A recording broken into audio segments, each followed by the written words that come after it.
The Great Gray Plain by Henry Lawson. Out west, where the stars are brightest, where the scorching north wind blows, and the bones of the dead gleam whitest, and the sun on a desert glows, yet within the selfish kingdom where man starves man for gain, where white men tramp for existence, wide lies the Great Gray Plain.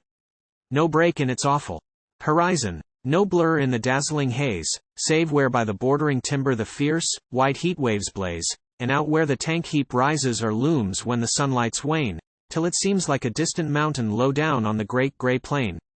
No sign of a stream or fountain, no spring on its dry, hot breast, no shade from the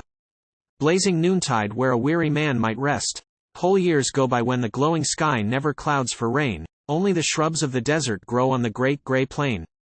From the camp, while the rich man's dreaming, come the traveler, and his mate, in the ghastly dawnlight seeming like a swagman's ghost out late, and the horseman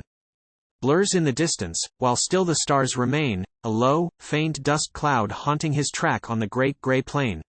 And all day long from before them the mirage smokes away, that daylight ghost of an ocean creeps close behind all day with an evil, snake-like motion, as the waves of a madman's brain. 'Tis a phantom not like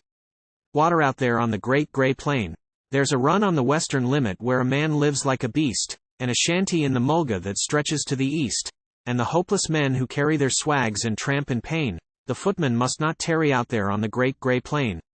Out west, where the stars are brightest, where the scorching north wind blows, and the bones of the dead seem whitest, and the sun on a desert glows, out back in the hungry distance that brave hearts dare in vain, where beggars tramp for existence, there lies the Great Gray Plain. 'Tis a desert not more barren than the Great Gray Plain of years, where a fierce fire burns the hearts of men, dries up the fount of tears, where the victims of a greed insane are crushed in a hell-born strife, where the souls of a race are murdered on the Great Gray Plain of life.